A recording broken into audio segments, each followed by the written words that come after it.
All right, let's bring the meeting to order. Start with the pledge of allegiance. Pledge allegiance to the flag of the United States of America and to the republic for which it stands, one nation under God, indivisible, with liberty and justice for all. All right, welcome everybody.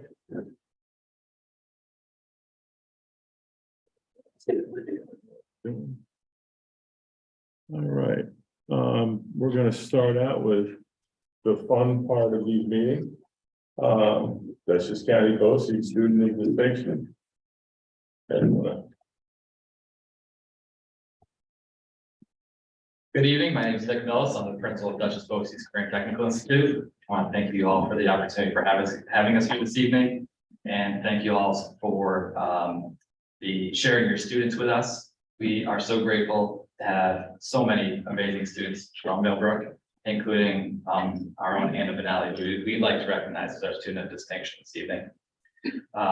With us, I have board trustee Gully Stanford and his English teacher, CJ Kelly from Dutchess BOCES Career and Tech. Anna really is an outstanding student.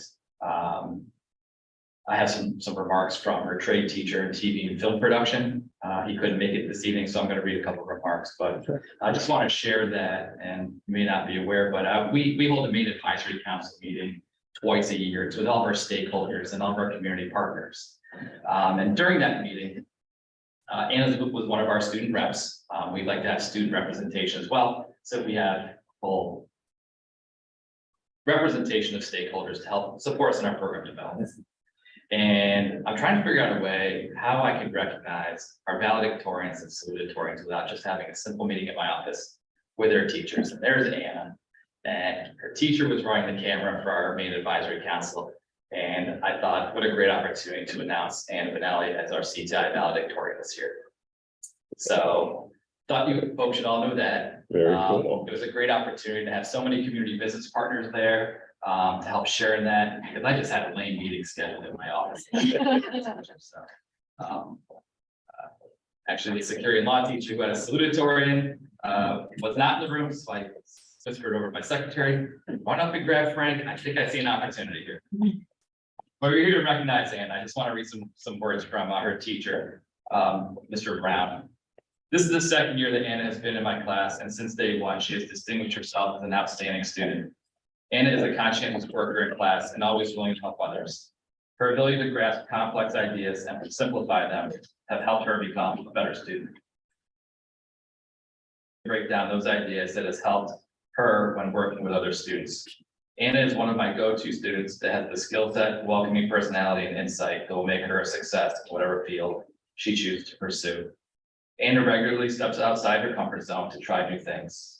As an example, she is a student ambassador who speaks to prospective students on the benefits of attending Dutchess BOCES CTI. And those student ambassadors actually welcome and becoming 10th graders when we do tours and visits, and they speak about their programs, because who best can speak from experience than the students in the programs themselves. Anna is a great ambassador for not just TV and film, but for our program overall, and we're very proud of Anna. Anna, with that being said, come on up. I want to thank you very much and congratulate you on the job well done.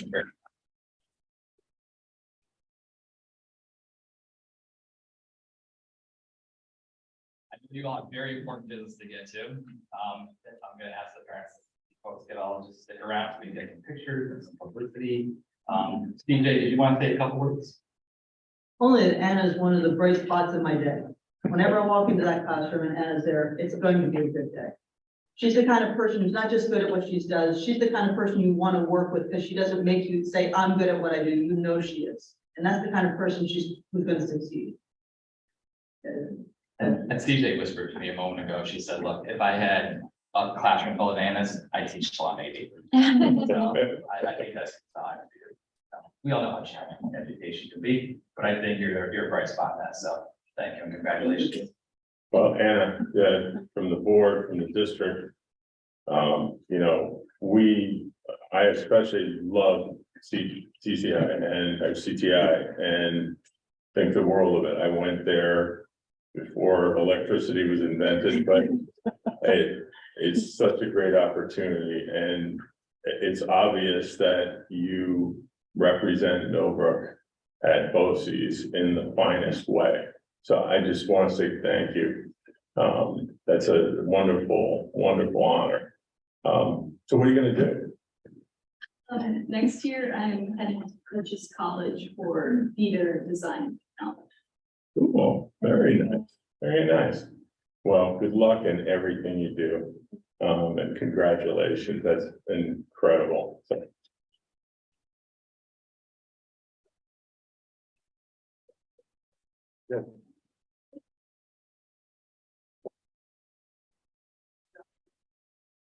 Harry, did you get honors like that? I was mistaken, I think.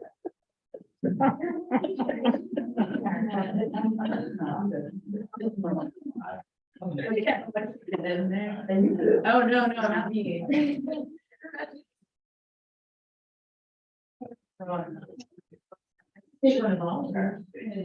Yes. Great.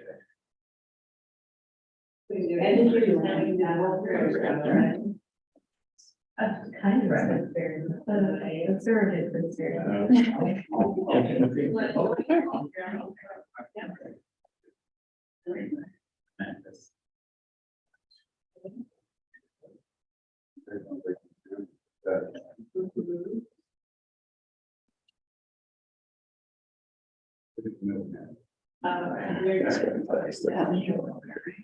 That's fantastic. Thank you folks for. Thank you. Thank you. Congratulations, Anna, very good. All right. Now we get back to the forum part of it. Do I have a motion to open a public hearing So moved. for a second? I'll second. All in favor? Aye. Any against? Okay. Now it's the, this is the final presentation before the vote. So I'll turn it over to Caroline and Elliot. So good evening. Much of this is gonna seem like a review. Not much has changed since the last time we spoke about this as the proposed budget, now approved budget. I do want to say just an overwhelming thank you to the administrative team, to all of our department leaders, and a special thanks to Ashley Burhans and Elliot Garcia, who were so instrumental in balancing this budget for the public to view tonight. I am going to ask Mr. Garcia to bring us up to speed on where we are on our budget timeline. Okay, so today is our May 2nd meeting. You'll see highlighted on our timeline. After this meeting, the last legal notice will go out. The budget newsletters will be sent out, and the last date to register to vote is May 11th. So just important dates for folks at home to know. This is our final presentation before the vote. We will have copies, and hard copies are available here tonight. We have copies available in every school building main office, as well as the Millbrook Public Library. So if anybody wants to see this presentation in print, it's available at all those buildings, at every one of our buildings and at the library. This is also posted on our website, I believe, already. So what you'll see is tonight's presentation, as well as our property tax report card that we submitted to New York State, Office of the State Controller, as well as I think it's like a 29-page summary of the full budget and all of the budget lines therein. So anybody's interested in doing a little light reading, that's available to you as well. And I did want to say, the next slide is a letter from myself to the community. I want everyone to understand that when we create a budget, we really look at it from the perspective of the opportunities we want to be able to provide for our students. And in doing so, we fully recognize that none of this would be possible without our community partners, our residents and taxpayers. We took a very conservative approach to creating this budget. We focused on the social emotional growth of our students, and also to make sure that we can make some progress in closing the learning loss gap that was left in the wake of the COVID pandemic. So you will see some highlights that are directly related to that effort. And I do want to say that our proposed budget for this, the taxpayers does fall responsibly within the tax cap calculation, and it is funded in 3 parts, which on the next slide, I'd be happy to explain. So the program component of the budget, which is by far the largest portion of our budget and should be, is directly related to the what we do for our students every day. That's the services. It is comprised of the cost of teachers, aides, transportation, extracurricular costs. And this is why we exist as a school system. So you'll notice that it totals 76% of our total budget for next school year. Additionally, we have the administrative budget, and this is essentially the funds that go towards how programs are run on a daily basis. So the management, the business functions, the Board of Education functions, any of the compliance functions that we are responsible for, our fiscal management, and then the instructional administrators as well. So that is 10% of our budget, which is really a goal. It's just over 10%, but that's really a goal. Keep your administrative portion of your budget around the 10% mark. And you'll notice that this is actually the lowest that the administrative portion has been in 5 years. And as we get to another slide, I'll show you the highest program portion that we've had in 5 years. So we're pretty proud of that. And then the last part of the budget is known as the capital component. And that's the where essentially that we do our job. So it's the buildings and everything to keep the buildings functioning and safe and secure for our students and staff each and every day that we're here. So on this slide, it highlights the tripartite budget or the 3-part budget. It just shows illustratively how the portions break down in that pie chart. And it also looks at the budget just over the course of the last 5 years in 3 parts as well. So you'll notice that we have, as I had said, created a budget that has the smallest administrative allocation and the largest program allocation over the last 5 years. And that's because we intend to keep our priorities at the forefront of our spending and look forward to how that would be able to impact our students by putting more of the money towards their education each and every day. And again, in further slides, we will talk about the programs that we're looking to sustain so that our students can benefit. And now Elliot's going to walk us through the expenses and revenues with some tweaks, right, due to the most recent numbers that we've received. Yep. So what you'll see here on this slide is just a proposed budget summary. So we take all of our budget categories and just summarize them here to make them easier to read. I do want to remind folks that are looking at this possibly for the first time, or those that may have taken a peek at this previously at some of our past presentations. Part of our process this year involved budget realignment. So there were things that were traditionally expensed out of certain categories for 20, 30 years, maybe longer. Then when we looked at it this year with some fresh eyes, we thought maybe that might be better served in another category. For example, supplies having been purchased traditionally out of a contractual code, which is really reserved for services and things of that nature. So on that right-hand column, you're going to see some pretty significant numbers jumping.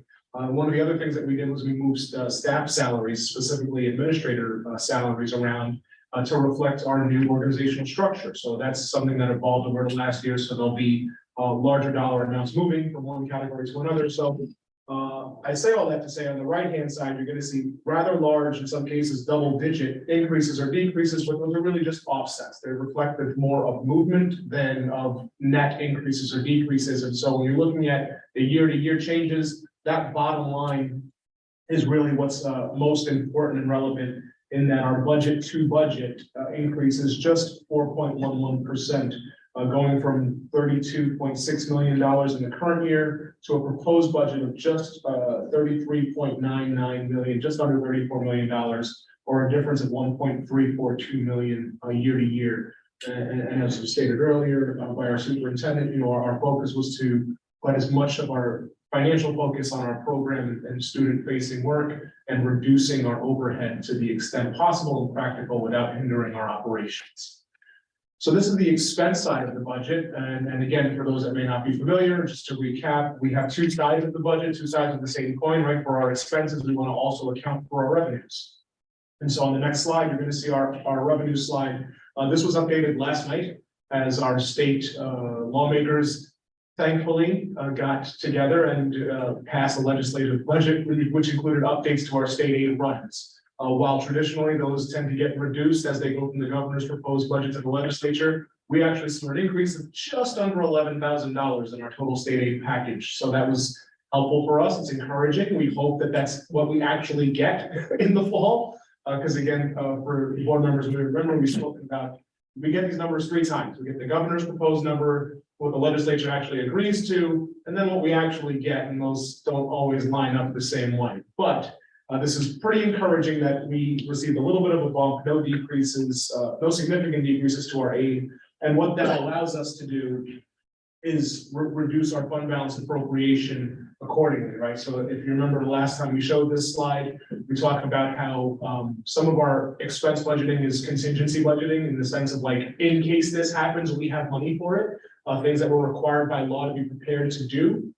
We balance our budgets between expenses and revenues by allocating some of the unspent contingent money this year to next year's budget by that fund balance appropriation line just above the gray line. So the more aid we get, the more alternative revenue sources we have, the further we can reduce what we put forward from this year to next year. So that's the direct offset of what that aid increase looked like. But you'll see our proposed revenue budget is designed to align perfectly with our proposed expense budget. We hope we don't have to spend all that money, and if we don't have to appropriate all that money, but we are prepared to do so in the event that we have. And so, some of the highlights for the year-to-year changes within our budget. We have added some enhancements, what we believe to be enhancements to our student programming, that are listed on this slide. We will be expanding our 5th grade back to 3 sections. So that will be the addition of an elementary teacher. Additionally, we have had a school psychologist at the elementary level that was grant funded for the past couple of years since the addition. That allowed us to have a school psychologist in each building, dedicated to each building. And of course, they do serve our students who maybe are inadequate with programs or currently placed within the school district, but they're primarily housed in one building now. And so we will be picking up the cost of that within our general fund. So that will be in addition to the budget this year. Also, we were able to identify a set aside portion of the foundation aid that will be coming in. And we'll be utilizing that for high impact tutoring, specifically at the 3 through 8 grade levels. So that will be in math and ELA. We also will be again absorbing into the general fund of the budget a custodial position that was previously grant funded. So we'll be moving that into the budget this coming year. Other additions in the area of goods and services, we have a $25,000 allotment for interactive classroom display boards, and that will be in addition to $70,000 that was a grant funded investment using our COVID recovery funds. So that will be really helpful in our effort to get updated technology, instructional technology in our classrooms. We'll be able to purchase a large number now and then look at a replacement cycle plan over the coming years. Additionally, we have $85,000 in facilities equipment. So that will be a truck with a plow. And then also we need some updated cleaning equipment to make sure that our students and staff come to a clean and sanitized building each and every day. We also will be maintaining the position of an independent investigator. So this is the person that is unaffiliated with Millburg Central School District, and they are contracted to provide services in student investigations under DASA and anti-discrimination laws. As Elliot had mentioned, we did do some realigning within the budget. So some things that you will see that were previously funded but may be in a different portion of the budget this year is a stipend for the district registrar. Additionally, a data reporting stipend, so there's a lot of reporting that happens in school districts. And honestly, the amount of reporting probably doubled with the addition of our pre-K program, so it is a very, very large portion of someone's day, and so there is a stipend associated with that because it is so important that we do have to prioritize that and make sure that we have all of those numbers accurate. Because that is also where some of our funding comes from, is the numbers that we report. So they have to be exact. Additionally, previously we had a teacher on special assignment with a summer stipend, and we have made that into a supervisory position as a supervisor of PPS. So again, that's just a reshifting in the existing budget. And then we have administrative salaries, like Elliot had mentioned, that we put in the portions of the budget where they just belong. We do have to speak about what happens if the budget is not approved on voting day. With any budget, we have to create what's called a contingency budget, and essentially that means that we would have to have a contingency plan for no more than the tax levy, with a tax levy that's no greater than the previous year's and within a tax calculation. So when we're looking at that, we would essentially have to adjust, if the budget does not pass, we would have to adjust $834,191 in order to make that number happen. So there are parameters that are associated with this. We have to keep the percentage of the admin portion of the budget, that administrative portion. It cannot exceed the percent of the admin budget in the last approved budget, or the last defeated budget, which would be the one that it potentially voted down. So when we're looking at that, we have to balance that, and that percentage, again, it's the percentage of the budget, is what we would be looking at after the capital portion of the budget is taken out. So it's very confusing. But essentially, the good news is that because we've had a reduction in our administrative portion of the budget this year, we would actually be in decent shape with that portion. So we do have a plan for how we would manage a contingency, and Elliot is gonna walk us through that. Thank you. So,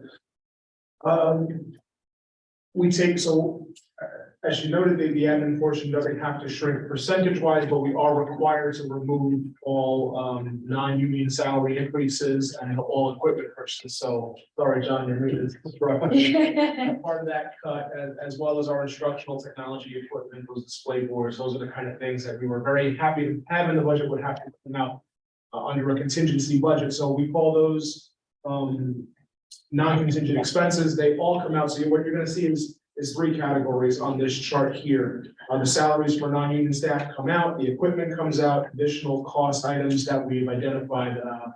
We went through line by line this entire budget and looked for all those things that are not critical to the operation that fall in these categories of potential removals. We took all of that out. We identified $702,000 of potential items to cut out of the budget. We're still short of that $800,000 tax levy decrease by about $131,000. So there would be further cuts beyond what you see on this chart should we go to contingency. And those are going to have to be the tough decisions. So what we did was we took out all the must come out and all the probably should come outs. And we've got $131,000 left if we don't want to take it out. But if we have to, that's where we have to land. We either have to appropriate more fund balance, find some other revenue somewhere, or come up with something worth $131,000 or some things that total $131,000 to offset our lost revenue and get us to an acceptable contingency budget. So nothing we want to think about, but this is why we hope that folks are encouraged to support the budget, and then we don't have to have that conversation. So here's our budget at a glance. They always like the snapshot at the very end.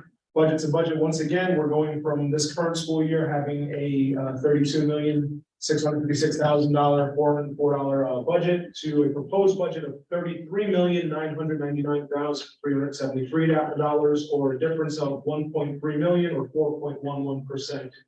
That's the total budget.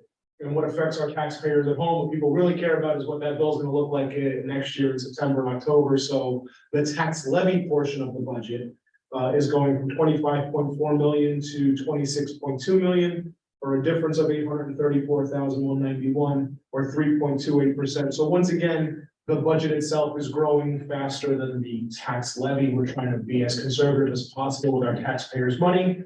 And so that's why you'll see a difference in those numbers. By maximizing alternate revenue sources, we're able to keep the levy low and have the budget and have it grow less than the total budget is growing.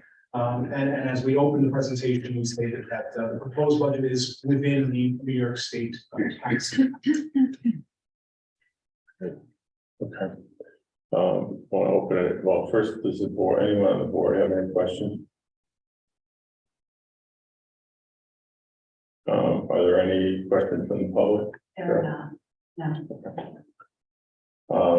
No, I want to thank you guys for every year. It's so difficult because nothing is set in stone. It keeps changing as you go.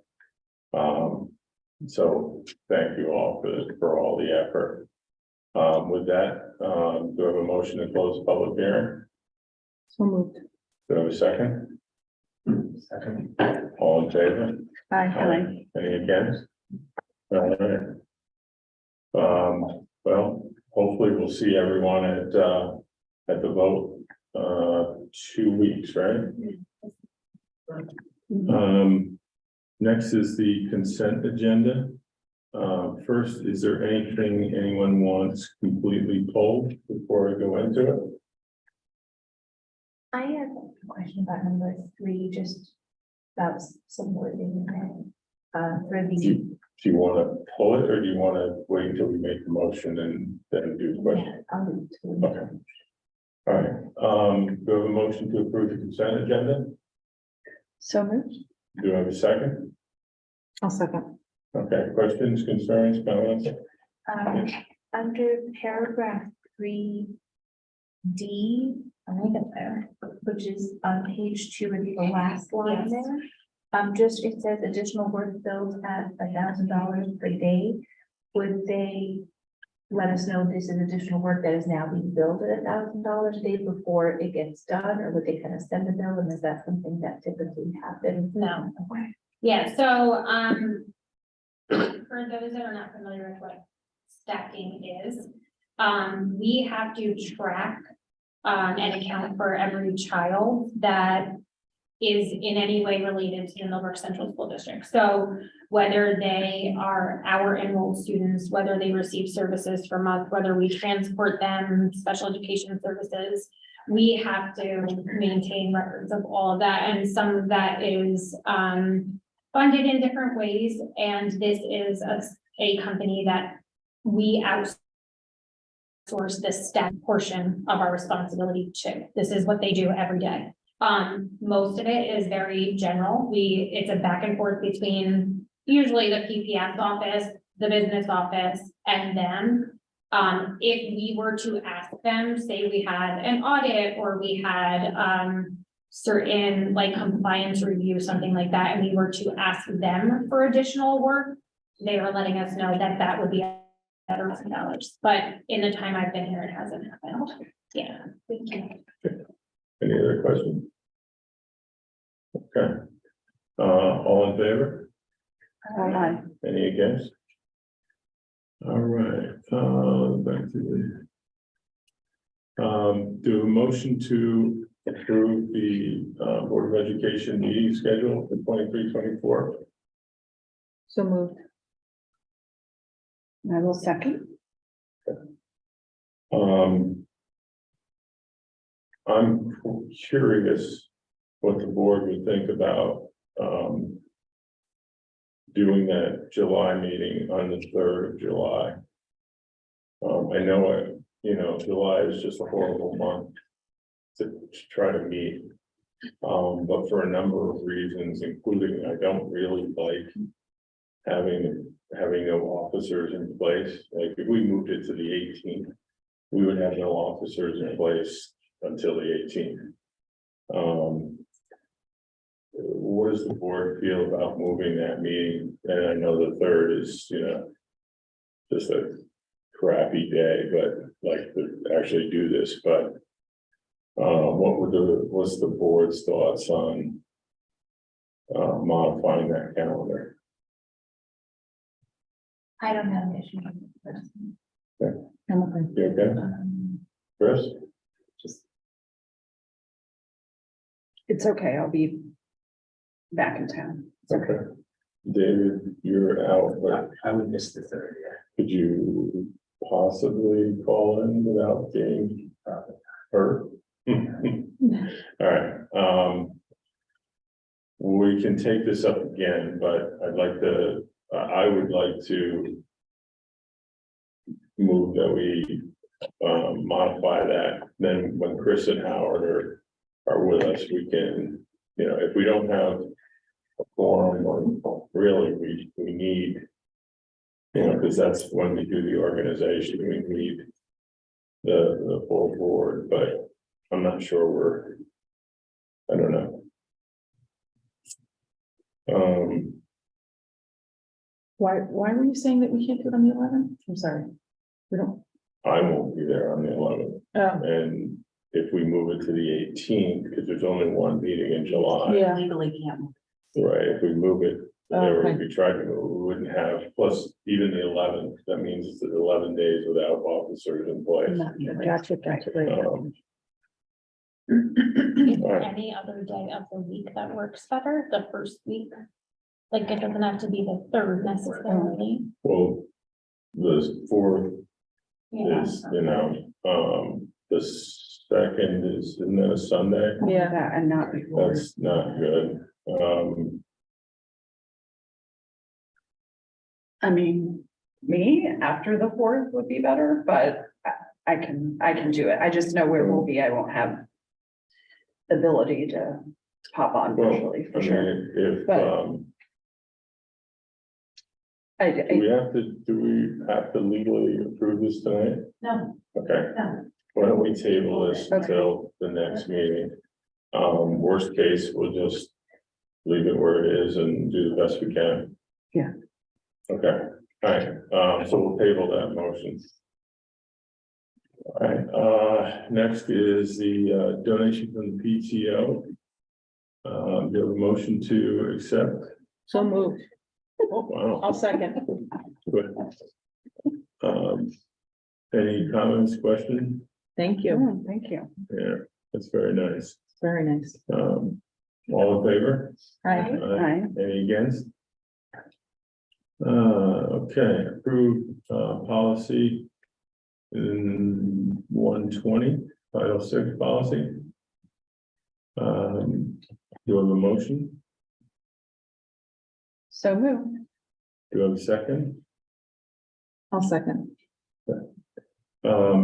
Any discussion, questions, comments about it?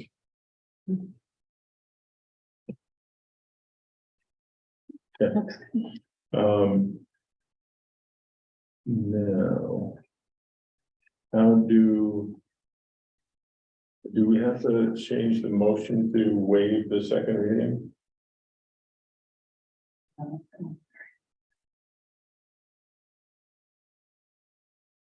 Go to a different screen to do that.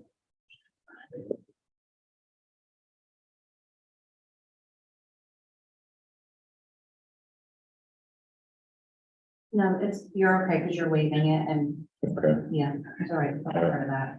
all in favor? Aye. Any against? Okay.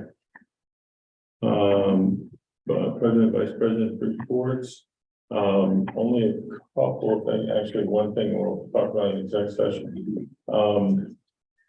This is an event, it's held every year, well, except when there's a pandemic. It is just a great event. It honors the valedictorian and salutatorian from every district. This year it's at the Culinary Institute. You'll meet with the parents and an hour valedictorian and salutatorian. Have sort of a breakfast lunch. He's usually a very interesting speaker. I cannot go, I mean, I love going to this event, but I can't make it this year. It's May 17th, starts at 9 AM. I think last year it went till about 10:30, maybe 11 o'clock. I don't know if anybody could represent us at this, but think about it, because it really, it's a wonderful day, and it's, you know, this year being at the CIA is gonna be very cool. So I can probably do it. Let me see. That's the 17th. 17th at 9 AM. I cannot.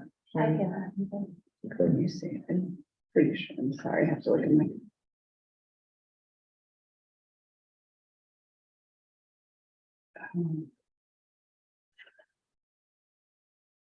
Well, just I'll let, let you, yeah, yeah. let I might- Cheryl know, we have to, it's a RSVP by tomorrow, so. I'm like right on top of this. Okay, it's okay. I'll just move something. 9 until about, About 11, if I remember Yeah. right. You know, I mean, it's fine. depends on who the speaker is, right? Okay, But, that's, okay, very good, thank you. do we know who our valedictorian and salutatorian are? We do. I don't know that. But you can't know. Oh, I don't know until then. If No, you say yes, you can go. Or I don't know if it's been, I don't know if it's been announced yet. I'm going anyway. It's not contingent on me going. I was just curious, but it has announced. It does, I believe. It's in the newsletter, I just don't know, if Mr. said, That's what we don't have. he didn't. but you'll know before you go. Yes, yes, yes. But it's in the newsletter. If he hasn't said their Public names, knowledge, then I'm not gonna say it. Got it. I don't wanna steal anyone's thunder. No, it's fine. That's fine. I just didn't know if I had missed it. Okay. The only other thing I had is I plan on, because for health reasons, I couldn't go to the last village board meeting.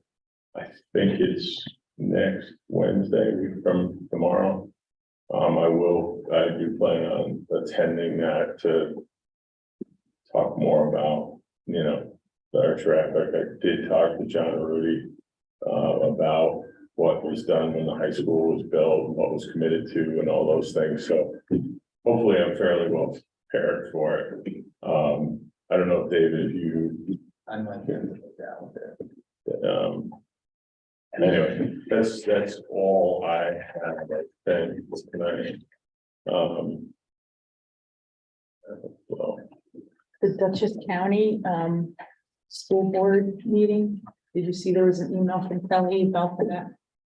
sorry, I'm sure everybody got it. The Dutchess County School Board meeting, the next one. yeah, oh, yeah, It's the Yeah, same that's- night as our concert. Unfortunately, so, yeah, well, the next one is 2 days from now. or wherever the one And is. then there's one in June that's Yeah. usually, who, Yeah, where we were all invited, not just you. no, Special- I went back and said, no, I can't have them out in public. Well, I emailed her that it was very nice to invite all of us, but I know it's the night of the Alden. June 1st. Yeah, Yeah, Yeah, they Gotta go there. usually that meeting is actually very, like, the speakers are good. you Yeah. know, They bring people in, disappointed, yeah. but, okay. Excuse me for 1 minute. what you just talked about. Oh, all right, good. Okay, actually, I might as well say, I mean, what I'm gonna say at the village board, first of all, we never committed to have Alden traffic turn up the hill and then back down the hill by the high school. I mean, it's almost impossible to do with a school bus. There was some discussion of all of the high school and middle school go out that way, and I believe that's what happens now. So, yes, it does, but not the parents who drop their students off. This is only bus traffic that I'm talking about. Yeah, they must because the gate is closed. Yeah, that's what I'm saying. We built that gate,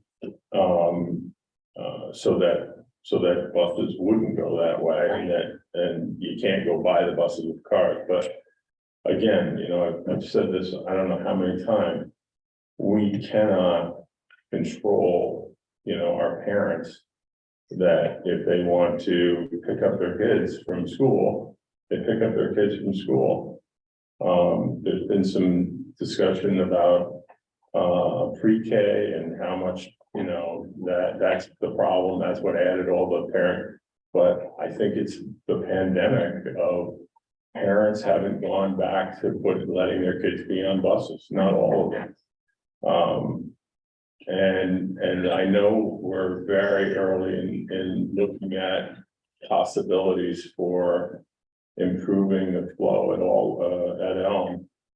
But, you know, the bottom line is once they're on the road, you know, once they're on Elm Drive, we can't do anything about it. We can't control the traffic. The village or state or even the sheriff, I mean, we can't have our SRO down there. They work for us on our grounds, so. But more to come on that at the village board meeting.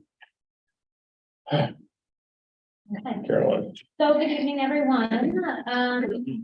I do have some updates in the area of instruction, some that is included in my report. I know that both Dr. Watkins and Ms. Filippo will likely talk about, so I'll skip a little bit. We have advanced placement exams going on at the high school. They started yesterday. And so you'll notice our students will notice some quirky things, like the bells are off at the high school, and you know, there's certain things that are just atypical, but that's because our mostly juniors and seniors, some of our sophomores too, are taking advanced placement exams in the courses that they've been studying all year long. So it's a really exciting and important time for those students. So just to be mindful of that, if there is a reason why you need to stop by any of our buildings at this point, the high school is definitely nice and quiet this time of year. And we'd like to keep it that way to help our students focus. Additionally, our ENL teachers are preparing for the NICESLAT exam. So for those of you that are not familiar, our NICESLAT exam is something that is administered to any of our English language learners on an annual basis to measure their growth and progress and to appropriately plan for their programming for the subsequent year. So our teachers have been working really diligently to get all of that prepared. There's a listening portion, a speaking portion, there's a reading and writing portion for students. So it's learning English in all parts of language acquisition that's measured. And so that will allow us to create an instructional plan for those students for next year in terms of how much direct support they need from an ENL teacher and how much they will fly solo in their instructional courses. So again, it's, you know, this is a very busy testing time of year. We also have the, you know, 3-3 exams, which I know my colleagues will be talking about as well. In addition to the testing that's going on, each year, our students with disabilities are reviewed by the state, not by name. There's no information like that. But in terms of demographic information and on an annual basis, if there's any things that look of concern in terms of a disproportionality or a perceived disproportionality, we will get cited, or a school district would get cited, and we would have to undergo what is known as a compliance review. So it's typically a self-review where you compile information and send it off to the state, they review it. And then if there is a need for monitoring, say they find a problem with practice or policy, then they would come in and do a deeper dive review and a period of monitoring with the school district. So we are in an interesting circumstance because we have the Cardinal Hayes intermediate care facility within our district. So those are students that are placed there by other school districts, mostly in New York State, sometimes outside of New York State. And once they are placed there, they become residents of Millbrook. So currently, we have been cited for disproportionality that is related to that population being placed in very restrictive programs. And so I met with Kate Milliman, who is actually the Director of Special Education for the state of New York. I met with her earlier today, and our regional associate and her supervisor. And basically what they had said was, we hear you, but the federal government says, too bad, there is no appeal, so you have to undergo this review. And so our population being very small in Millbrook, what we basically came to the conclusion at the end of that meeting is we are going to be cited for this every year. It's just a reality because we have that type of intensive care program in our district. And so you will hear indicator 9 disproportionality review. And it is largely a byproduct of that. I did break the news to our department today that we are going to have to fulfill this self-study every single year. And so I just want the public to know that it's, we are being reviewed for our internal functionings, but it's not necessarily because of anything that Millbrook is doing wrong. That was acknowledged on the meeting today. The monitoring portion will happen. And I know it's a lot of busy work that is going to have to be done on an annual basis, but I'm okay with it because it will always keep our practices exactly where they need to be anyway. So if there is anything to learn and grow from, we'll be informed and we will do that. Also in the area of special education, I saw, Jen, you had mentioned the Dutchess County School Boards. I saw that one of the speakers is going to be speaking about the shortage in preschool services, affecting, I say our county, but I have to tell you, I'm on, panels for superintendents from other regions, from, special ed coordinators from other regions, and I will tell you, it is everywhere. Preschool is really, for whatever reason, since the pandemic has really become challenging to not just get evaluations done for our students, but also to provide the services. I think we've talked about this before, we as Millbrook being responsible for those students have said, well, we're going to do the evaluations and we're going to provide whatever services in-house that we can. That is taxing to our staff, obviously, that already have full-time jobs, but they are doing it and they're taking it in stride. But there has to be a better answer. So I'm going to go, I will give feedback just on our experiences, how we're managing it, and really ask for mercy in terms of, if we're having our staff do it, then at least can we, as a school district, be compensated in the way that the county used to manage these costs before, because it is a cost for us as well. I will say that the reason we are doing it is because not providing those services is more costly, both down the road and also because children have rights to those services. So we have to do it. But I think, I'm going to advocate as well that they find some mechanism to help school districts out who are doing that work. In terms of safety, we've had some really exciting situations recently. We had a training for the first student drivers. I had done one previously in terms of DASA and anti-discrimination and what to look for, what to listen for, who do you tell if you hear something as a bus driver, and really focusing them more on if you know something doesn't sound right, you don't have to know what kind of violation it is, just report it. Here's how you can report it. And the administration will take it from there, but they were really appreciative of that training and they said, what, we'd really like just general safety training. And I said, okay, they get training as bus drivers in safety, and transportation safety, but we did school safety training for them. So in this situation, what do I do if I'm coming up to a school and they're in a lockdown, right? Like, what do I do as a bus driver? What do I do with the students on my bus? All of those things. So I had Trooper Dawn Melfi, who a retired trooper, who was a school resource officer for many years. She was with the New York State Police and she now works for the regional school safety down at Putnam Northwest. So she met with all of our drivers. She did a presentation, but then she also took a lot of questions, and it was questions that, to be quite honest with you, from our lens, we just don't think about, right? Like, we're in the building, thinking about in the building, but they have a totally different perspective. And it was really a learning opportunity for both of us, to be honest.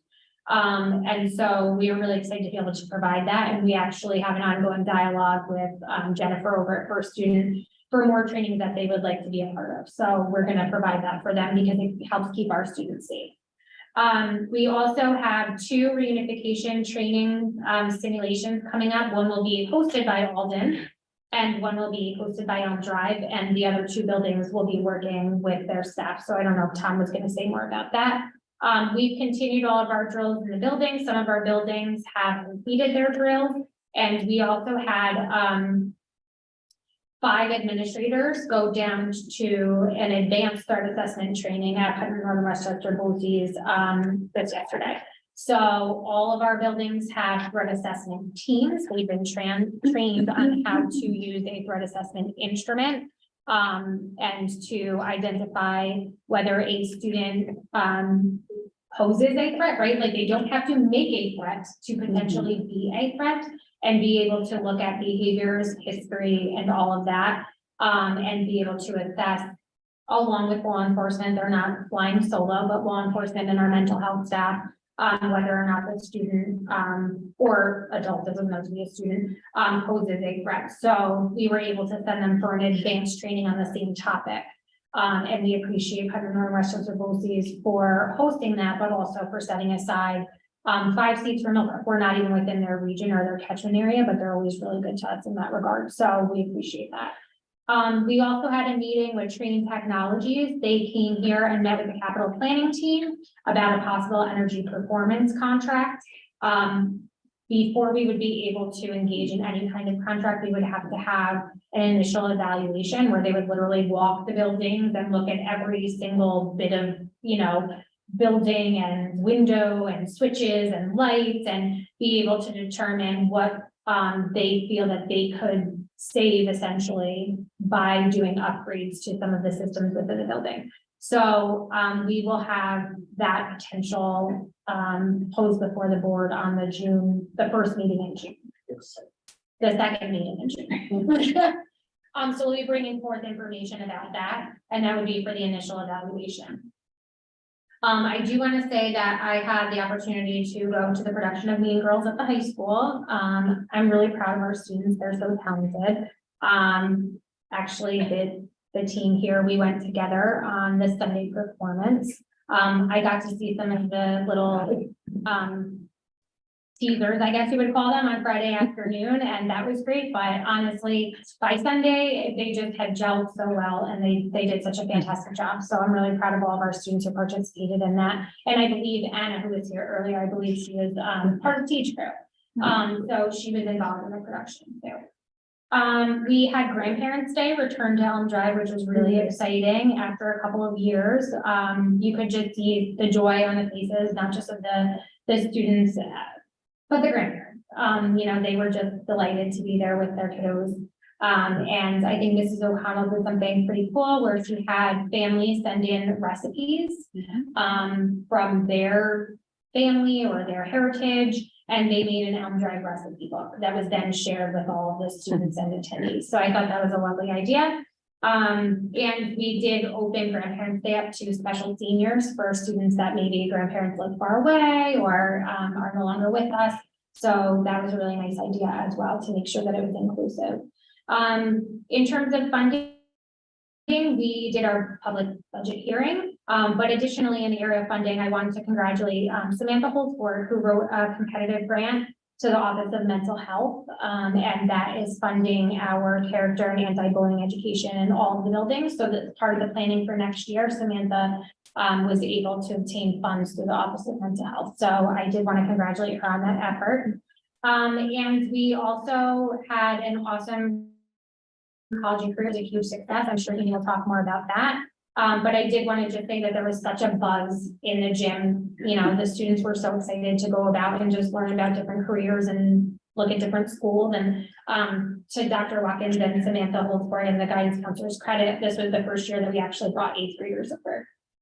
So I feel like it's never too soon to start thinking. I mean, your plans may change, a bunch of times throughout high school, and even throughout college, right? But I feel like it's never too early to get them thinking about college and career. So that was a nice opportunity for them. And that's all I have. Thank you, Carolyn. Any questions? No, I just have a comment.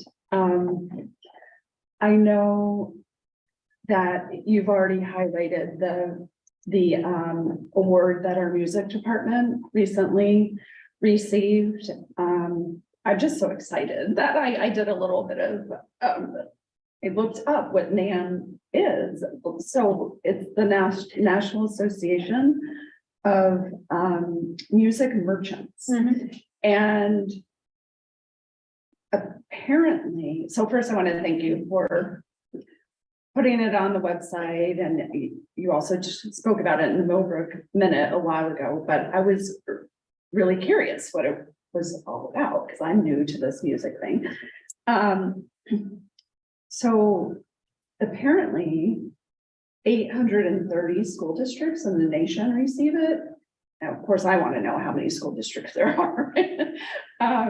But I think that there's like a lot of school districts out there. So I don't think this is an easy designation to get. And then I looked within Dutchess County to broke it down. And apparently we're either 1 out of 7 or 8 districts in Dutchess County. And again, I don't know how many districts there are in Dutchess County, but I don't know. I think it's maybe around 50% that received this award. So, and then I found out this is our 9th consecutive year. Yes. I had no idea. So that's fantastic. So I just wanted to thank everybody involved, the students, the administration, because to get this award, it's a multi-dimensional criteria. You can't just have, it's not based on just student achievement. It's administration supports the parents. And the teachers. Yeah, absolutely, of course. And they're humble, so they're not gonna, do what I'm doing. So I really wanted to bring that up back again. Good. Thanks. Thank you, Chris. Yeah. All right, facilities. All right, Josh. So an update on the maintenance reserve work. We're still in parts of the high school air conditioning chiller system. You can contact the contractor every Monday. I reach out to them to see where we stand on that. And, the newest news is it should be in by mid-May, closer to the end of May. We're still waiting on the box. Also, facility department, technology department. Parents install new vape sensors in the middle school and high school. We're actually going to be getting started tomorrow afternoon. The athletic fields is continuous field maintenance for all school sport. A lot of work up there every day, that we baseball, lines, power lines, and everything like that, so. We service all air conditioning units for season. At Elm Drive, we service all exhaust fans, part of the preventive maintenance program that we established. The ceiling playground, the blacktop seal, so kids can, they have stencils they purchased, and people spray paint out there, little guys, they play stencils, so the blacktop seal freshened that all up, so it'll be nice and bright for the kids. We service all the exterior doors, and all the hinges and tiny screws, same thing, part of the preventive maintenance program, so we can catch a door that's not working properly ahead of time. In the high school, all floor and chairs have been scheduled for graduation ceremony, so they're going to be coming in 2 days before graduation, so I'm sure that we have everything ready to go for graduation. We service all air units. We set up for career day, which there are a lot of compliments about. We direct in the traffic and everything to teach us how to park. We had over 70 vendors came out for career day. And we got a lot of good feedback from the vendors that we never worked so good before. We installed a ceiling heating and air conditioning unit in the athletic director's office, which is, we work with Bosse's with that, so the guys are getting to know how to do these heating and air conditioning units. They don't have to go outside the box and get contractors and stuff like that, so that's a good sign. Philly is learning a lot of good things. Same thing at the high school, we service all the exterior doors. In middle school, we assist the Boy Scouts and projects, and the Boy Scouts get their Eagles, the Scout, whatever it is. What a great job. They installed a garden SIBO bench. It's in the front of the building, between the second and third floor of the garden area is. So you can actually sit out there and look at the gardens, and it's beautiful, very beautiful, kind of great. Same thing, service all the source fans and air handling units here in middle school, service all the exterior doors. And at all, we service all the exterior doors, and we paint 4 exterior doors in the back to freshen them all up, make it pretty. Go wide. That's all I got. Questions? Question? Thank you. Thank you. Thank you, John. All right, Amy? Yeah, okay, so very excited. I wanted to definitely have a trailer in my report, because I didn't give away everything with that first line, but with the update on the internships that you remember I spoke to you about in the fall, we actually had 2 applicants from there as supply. So I interviewed them last week and they're just doing their paperwork. But as luck would have it, one is secondary and one is elementary. So we hope to be adding them to our 2 buildings. We reviewed the idea of being shared and when there's a need, so that they would be flexible between the 2 buildings based on what our needs are for that day. And I'm working with the MTA just to finalize what that new teacher role would look like. But I'm really looking forward to them starting, and they're graduating next week. So one is going on for her 5th year, and the other one has done her 4-year program, but wanted to position for it. So she's very excited just joining the process. So I'm excited about that. Also, and I'll mention it in a few minutes, but as you heard with the College and Career Fair, while I was there, I connected with a former colleague when I taught in Arlington. She is a resident of Millbrook and is also supporting Rotary. So she has invited me to the Rotary meeting. So I'm going to be connecting with her on Friday just to learn more about Rotary and how I can connect the school district with Rotary and some of the programs that they have. The one that she was sharing at the College and Career Fair was about the exchange program that they have for students and being a host family. So I'm interested to refer back and share more information on that. Instructionally, I'm working because for 2 different reasons. Our consultant that we've been working with this year, Tracy, has recently just visited, and I'm sure Mr. Lithgow will probably mention it. She'll be coming back soon in the middle of May, but she has been supporting pre-K, as you heard last month, and grades 2, 3, and 4 in their writing. So she's been really focusing on that coaching aspect, working to develop a writing lesson, and then watching the teachers deliver it and coaching them through how to confer with students and develop their writing. As well, along that same line, I've been working with NDF just to establish a grant that was offered. So I have 2 consultants that I have worked with previously, and they were trying to carve out time for Millbrook because of our previous relationship. So my P2 person has guaranteed me a minimum of 5 days for next year at the P2 building, which isn't a ton, but it's a nice foundation to start having conversations about the connections between what's happening in our Horton Gillingham program, as well as just reading in general. So that we can make sure everything is in alignment. And then as well for 3-5 and 6-8, working with an additional consultant for our reading program. So hopefully to come back with some more dates, but I'm still negotiating some more time with them. As you've heard, the Mean Girls production was very exciting to watch our students. I was never brave enough to do that, so I always had students and the multi-tiered approach of, if you were someone that was brave enough to go on stage, how integral and seamless the background that the tech group was in changing the scenery and everything, and the set design that they did. It was fabulous.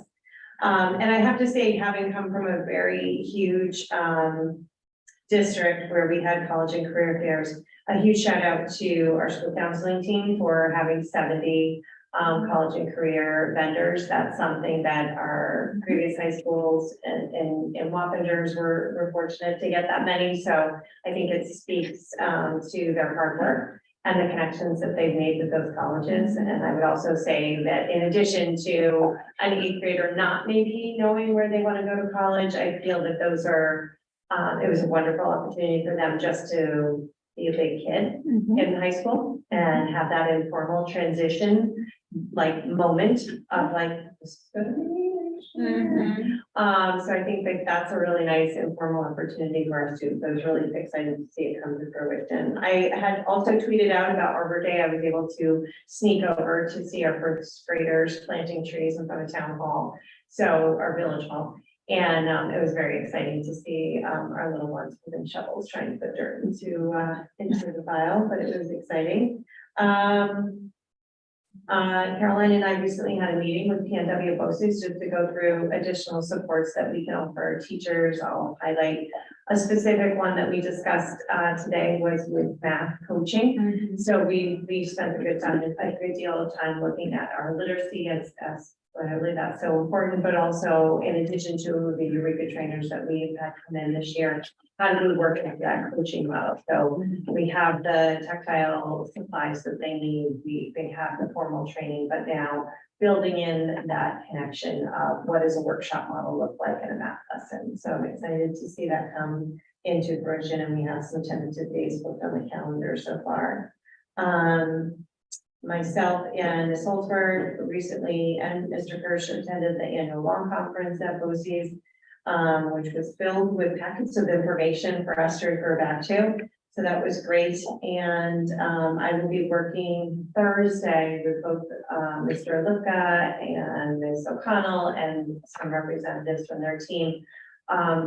Just refining our elementary report card and seeing how it's aligned and the types of criteria that we're using to give feedback to parents really aligns with the standards that are being taught in the classroom.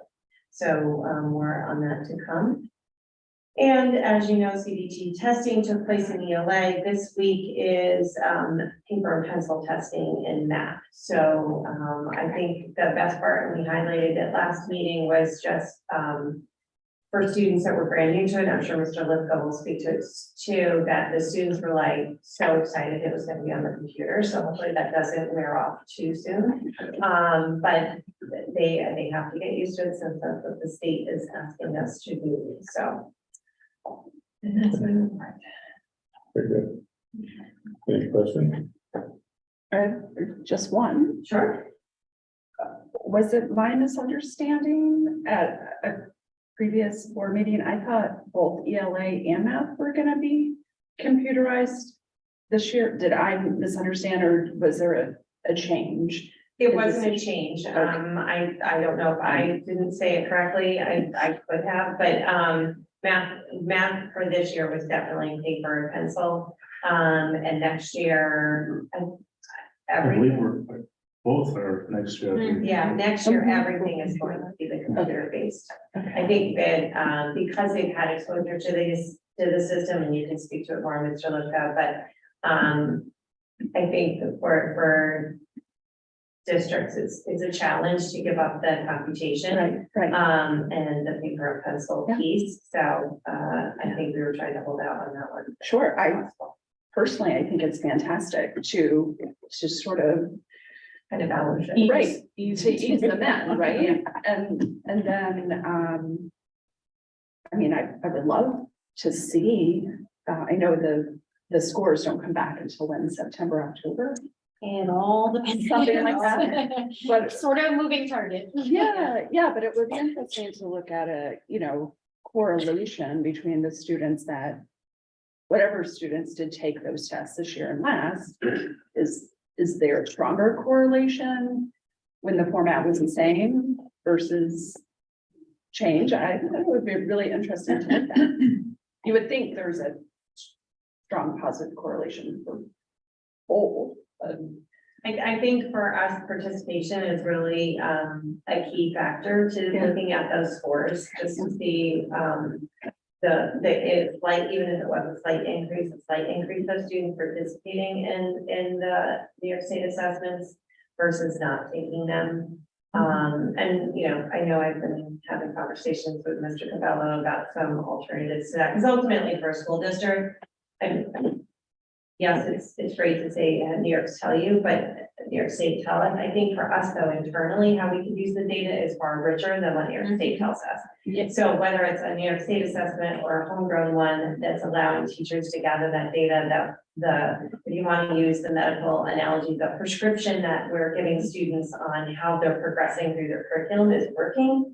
I think that's where educators look at this as being a prescriptive diagnostic tool than just, I want to take this because New York State that says you have to take it. I mean, of course, there is that piece, but we look at the data more as how is our program working and supporting our learners. And we also know that the assessments are aligned to the standards, right? Yes. So it's a really rich piece of data when you're looking at how did this particular child do based on those grade level standards? And, you know, I think a measure and what we try to create throughout the school year is we try to create, you know, curriculum-based assessments, essentially, curriculum-based measures, is what they're typically called, that, are sort of snapshots in time, right, of how kids are approaching those standards that we expect them to have fulfilled by the end of the school year. Because we don't want it to be a surprise in the end of the school year. Well, as you said, by the next fall, right? We don't want it to be a surprise. We want to be able to predict how students would do measuring against the grade level standards. What I always say that the unfortunate part about state testing is that it really becomes sort of like autopsy data for the grade level, right? The grade level's gone. That's it. It's over, right? It's April, we've learned, or May, we've learned what we can learn essentially. And we don't find out about it until the student has already left that grade. So, you know, some people are very intimidated by the state exams, but it's just one measure that we use. And before we make instructional decisions for students, we try to triangulate the data and look at multiple aligned data points. So, you know, kind of just want to remove any fears that some folks have about the state test. So I think when you look at a teacher assessment or IXL data, a state assessment, it's nice to see how those pieces are aligning and are in alignment. So you did see an increase in the Yeah. number of students participating? Mhm. Do we know, like, I mean, I know there's no question like as to why some opt out or don't take it. Do we have ideas on that? Like, do kids just say, oh, well, I have to go to school that day, or do we? They still come to school, and you can speak to, Sure. your schedule. Mhm. Yeah, so they do, we hear bits and pieces of all kinds of things, but one of those is, to skip school a little bit or not have to do it. They'll go to a site at school and they read or draw during that time. But I think that a lot of kids are encouraging each other to do it, to take the test. So, this year we saw it go both ways.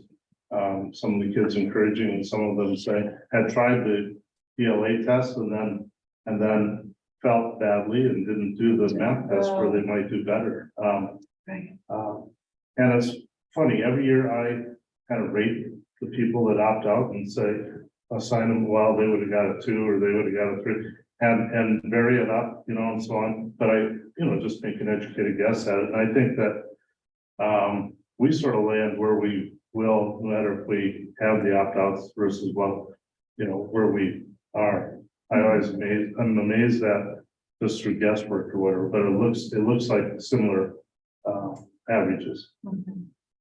But it was nice to see that our numbers were better. I thought, less opt-outs this year. Yeah, I happened to be not in this district, at someone's house, and their child, who was a little older, was home, and I did a double take. I'm like, wait, you don't have school today? Nope, state test, so I'm not going. So I'm trying to just think in my head of what, granted elementary, they're gonna go to school, but if the older kids had an option to not even go to school or go, like this person was going in late. So I just wonder what the perception is. Yeah, and I think it's important to note that these tests are not optional. It's actually, Right. it's actually a refusal. Right. So it's That's why I not didn't wanna opting say- in, opting out. It's a Right, I didn't want to refusal. say that, but I forgot, yeah. Yeah, But even in talking to my daughter about it, I was, this is not a report, trying to explain what it's about and how it's especially with what all these kids went through with, the pandemic and, online learning to see where they are. yeah. So I didn't know if there's any way to encourage more, just every year. And it I know could be you guys do a helpful. good job. Yep, it could be helpful to focus the conversation on, how exactly do we use this data? Because it's not Right. just about, little Jen Carnecchia and how she did and how we Right. planned for her. But a lot of times we're looking holistically at the grade level and saying like, oh, that's interesting. We had a high number of students who, all got this question wrong. This Yep. is aligned to that standard. Oh, wait, that's also aligned to that standard and they struggled there too. And so then like Mr. Lipka would have a conversation with his teachers on that grade level, like, where is this in the curriculum? Are we missing it? Yeah, Do we need to reinforce it? Do we need to add more opportunity for that? And then really we try to like go one grade level above, because that's where those kids are now. yeah, And go one grade level below to sort of start building the foundation for those skills. And a lot of times, we do find that there are just gaps in planning, right? And so this is also like diagnostic and prescriptive holistically, not just by student. We use it to make sure that, we're doing a gap analysis in terms of what we're teaching. Yeah. And what we're focusing on. So it is very important, Yeah. and we appreciate those that, challenge the exam and, we're not gonna live and die by data, but we're gonna be informed by it. yeah. Thank you. Thanks, guys. Yeah, thank you. All right. Any other questions? All right.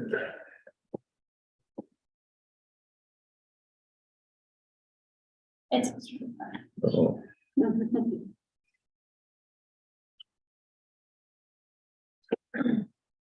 I'm done.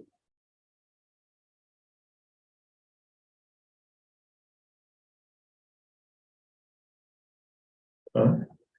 Sure, I'll continue with state testing as long as we're on that. The one thing I wanted to mention with, I kind of summarized saying that it was our first time taking it with a computer, but the IXL, the number of IXL testings we've done with the computer. And before IXL, what was our previous one? I've forgotten. Ames Web. That was online as well, so for reading and language arts that way. And also, every one of our field testings that we've done over the last 4 or 5 years have been online. So we've been trying, we've done a couple of those with math already. And we never get results back on the field test, but the teachers will read the test and say, oh, that was fair, that was challenging. And the one takeaway we had this year was 4th grade ELA was very challenging. But to their credit, they stayed beyond the, we normally plan for, it's a long test. It's normally about 70 minutes, 75 minutes. Well, we had 12 to 14 4th graders that were not finished after 2 hours. They're still working on it. And so but all of them it's odd how they all get done fairly close to the same time with that. But when we moved them to an alternate room and finish out the testing and they did quite well. Did you find that on both days, the multiple choice and, well, I guess there was typing. Oh, both yes, days, both right? days for grade 4, So which was just different. do you think it was related to having to type versus? Well, we were amazed. I think we were amazed that we had concerns with 3rd grade. More so. Sentences and so on, writing paragraphs and so on, but they did very well, 3rd grade. And I think 4th grade, they wanted to do their best. The teachers had hammered in on kind of a routine of how you write a paragraph and so on. And so they scribbled stuff on their scrap paper of how to do that. And then they proceeded to do it, so they worked hard in a certain direction and that it really showed. So. Also, all right, so just shift gears. For curriculum work, I know Dr. Watkins mentioned about the Synergy Data program with talking. Our teachers are also going to be working on the grade book for Synergy.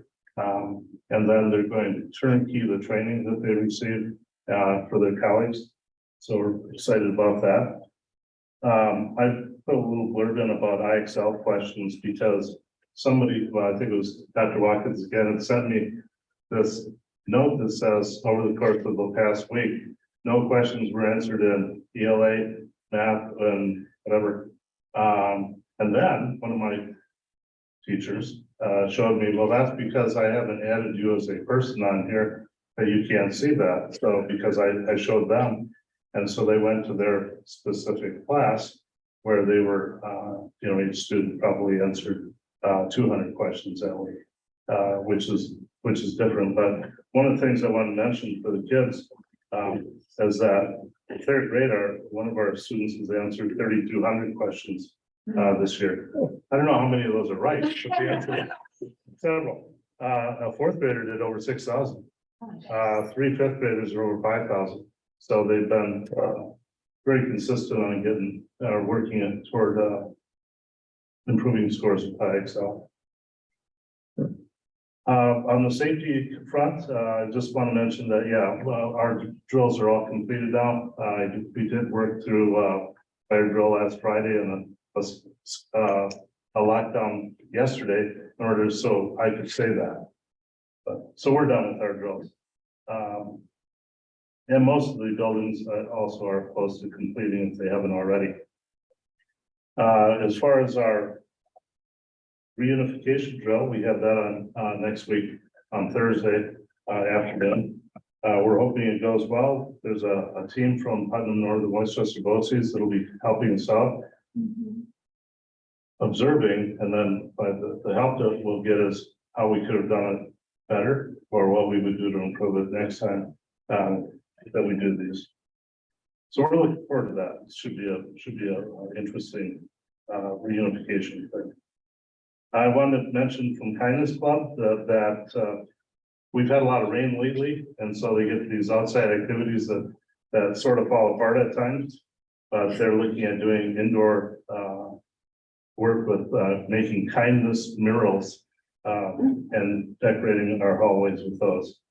So also then we have, in the next 2 weeks, we have some of our best activities of the year. We have our field day coming up on next week, Friday. And the one thing that we're changing this year, last year, we let parents attend. This year, we're letting parents eat while they're there too. So they can buy lunch this year. So we're making advances in that direction. Pretty excited to see more and more people at our field day. Also then for our open house, that's 6:30 to 8 p.m. 2 weeks from now. And so we hope to see many of you there enjoying the classroom visits, music from the chorus and band members, the book fair supported through our PTO, and also the ice cream social. That's a hit every time. So that's my report. Did you have questions from the other side of it? I know, Tom, I don't think I've seen you since the play, since the Susical. That was absolutely awesome. Oh, yes. I mean, not just, I'm a little biased because, I did have a grandchild in there, but the set, everything was just unbelievable for the amount of time they had to work on it. I was so impressed. So I wanted to tell you that, and I haven't seen you since then, I don't think. I think the set design was amazing too. They brought out more of a like a black light type thing with all the different oranges and bright fuchsia and so on. They look Susical. Yeah, it was very cool. Yeah. Thank you. Any other questions, comments for Tom? Yeah, I have one comment, one question.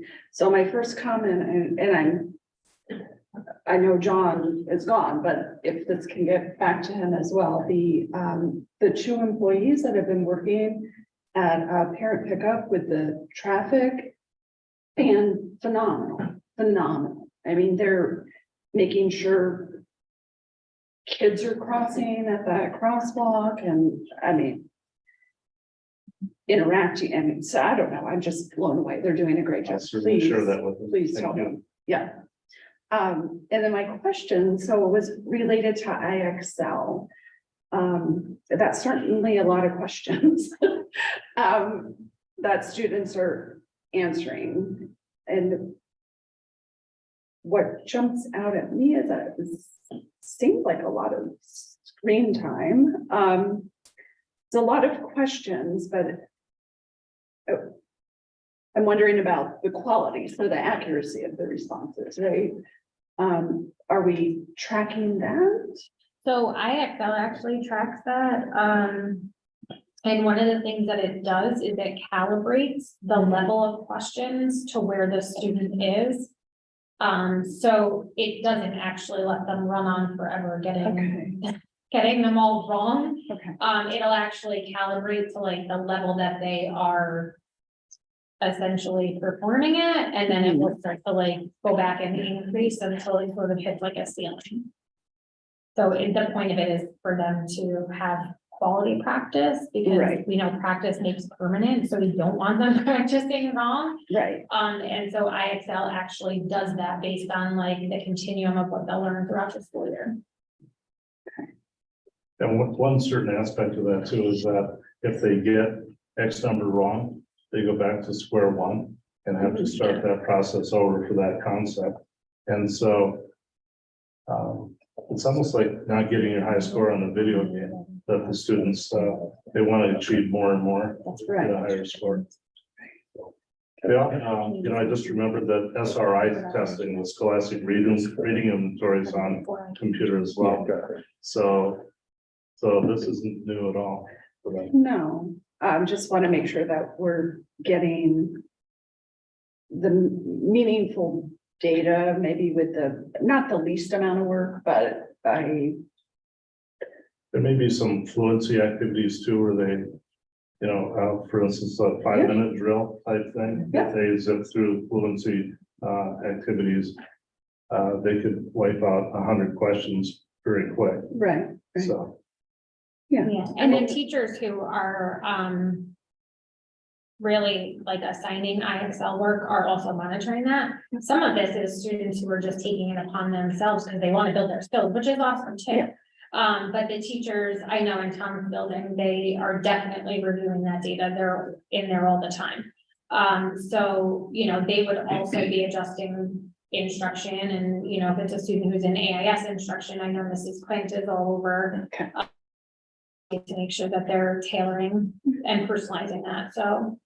I hear the concern, but I do think that they have safety nets in place. Yeah. All right, thanks. And I just wanted to mention one thing that we forgot to put in our report, but, on the 11th, May 11th, at 5:30, from 5:30 to 7:30 here in the middle school, we'll be having, I mentioned it last meeting, but we'll be having a World Cup theme ENL night for our students, P12, who are in our ENL program, as English language learners. So just something, for the community, if there's anyone out there that, wants to attend or encourage someone else to attend. Just wanted to make everyone aware of that, yeah. Very good. Yeah, so there's a soccer thing to that, and the students would be playing the parents. So. it'll be fun. That never goes well. All right, thank you, Tom. Yep. All right, next week, No. there's no questions from the public, okay? BOCES spotlight is there for your entertainment. Future agenda items, we're sort of coming to the end of the season, but if there's something you want to get on, especially even for next year, early, let me know. With that, I think hopefully we're gonna go to executive session. Fairly short, but just for people in the audience to understand, things that we discussed in executive session may lead to actions that need to be taken back in public session when we exit. So with that, do we have a motion to go to executive session? So moved. I'll second. Thank you. All in favor? Aye. Any against? All right, take 10.